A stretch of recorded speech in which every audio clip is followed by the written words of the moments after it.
Hello বন্ধুরা, আজকে আপনাদেরকে দেখিয়ে দেবো ভিভো Y300 5G ফুল আনবক্সিং 8/128GB এটা ভেরিয়েন্ট আছে। বন্ধুরা প্রথম থেকে দেখেনি ভিভো ফোনটার লুক কিরকম আছে। অ্যাকচুয়ালি ফোনটা তো মাস্ট করেছে, এবার ডিজাইনটা আমি ছবিতে এমনি দেখলাম, এবার জাস্ট লুকটার দিকে দেখা যায়। মোবাইলটা এখন সাইডে রাখলাম, তারপরে এগুলো সব মানে হালকা ভারী যেগুলো স্টিকার ইএমআই নম্বর যা সব দিয়ে দিচ্ছে, সাইডে রাখলাম সবকিছু।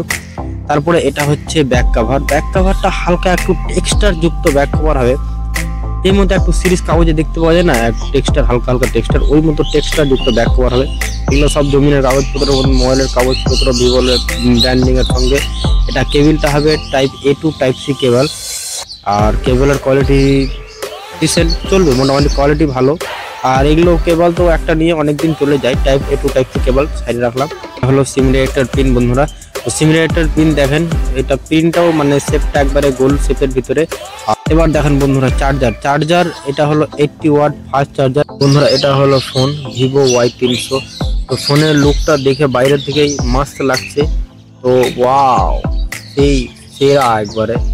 তো বন্ধুরা দেখতেই পাচ্ছেন লুকটা কিরকম।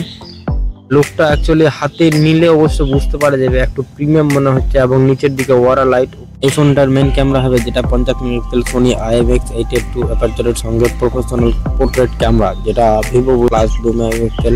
আর ফ্রন্ট ক্যামেরা যেটা হবে 32 মেগাপিক্সেলের ফ্রন্ট ক্যামেরা হবে। 6.67 ইঞ্চ অ্যামোলেড 120 হার্জ ডিসপ্লে। আর ব্যাটারি হবে 5000 mAh ব্যাটারির সঙ্গে। আর এখানে নেটওয়ার্ক ক্যাপাসিটি যেটা বলছে 2G 3G 4G 5G plus network capacity হবে। সিম টাইপ ডুয়াল সিম। ফোনটার আইপি রেটিং যেটা অনেক কেউ মনে ভাববে কি হয়তো ওয়াটারপ্রুফ আছে কি না, আইপি রেটিং হবে 86 রেটিং হবে। বন্ধুরা আনবক্সিং তো দেখলেন, আনবক্সিং ভিডিওটা কিরকম লাগলো, কিন্তু এরপরে দেখলেন আপনারা প্রত্যেককে কি এই ভিভো Y300 ফোনটার অ্যাকচুয়ালি ছবি কিরকম আসছে কিংবা ভিডিও কিরকম আসছে, ফটো এবং ভিডিও দেখলেন কিরকম আসছে।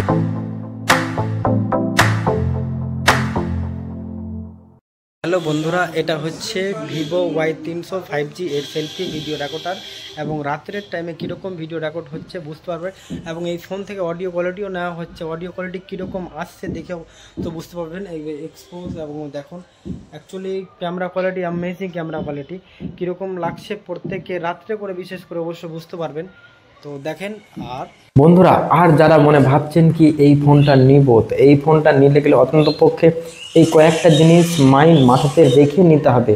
প্রথম জিনিসটা হচ্ছে কি আপনি 22,000 টাকা দিচ্ছেন, যেটা ওই 22,000 টাকা প্রাইস হিসাবে আপনার কিন্তু 8GB 128GB ভেরিয়েন্ট কিন্তু পাচ্ছেন। দ্বিতীয়ত একটা আর কথা আপনাদেরকে ভাবতে হবে কি আপনি 22,000 টাকা দেওয়ার সত্ত্বেও আপনার যে প্রসেসর দিচ্ছে 4Gen 2 যেটা প্রসেসর দিচ্ছে, ওই প্রসেসরটা কিন্তু অ্যাকচুয়ালি মানে ভালো না ওই প্রাইস রেঞ্জ হিসাবে।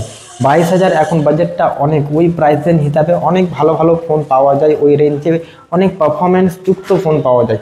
কিন্তু এই ফোনটাতে 22,000 টাকা দেওয়ার সত্ত্বেও আপনার অ্যান্ট্রয়েড স্কোর সামথিং 5 লাখের মতো সামথিং দিচ্ছে। কিন্তু এই মতো অন্যান্য অনেক ফোন আছে কি প্রায় 5 লাখ কেন 15 লাখও স্কোর দিয়ে দেয়, এর থেকে প্রায় 10 লাখও বেশি দিচ্ছে।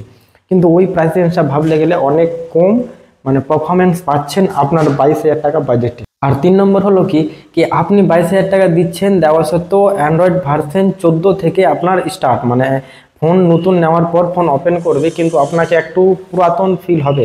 হয়তো আমি ইউজ করছি অ্যান্ড্রয়েড ভার্সন 15 চলছে, কিন্তু এখন যে ফোনটা নতুন নিব আবার ওই ফোনটা দেওয়া অ্যান্ড্রয়েড ভার্সন 14 পাবো।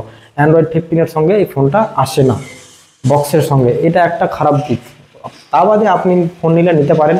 ফোনের ডিজাইনটা অ্যাকচুয়ালি আমাকে ভালো লেগেছে, এবার আপনাদের কীরকম লাগলো দেখে অবশ্যই কমেন্ট করে বলে দিবেন। এখান থেকে এই ভিডিওটা শেষ করলাম, আবার দেখা হবে। আসসালামু আলাইকুম।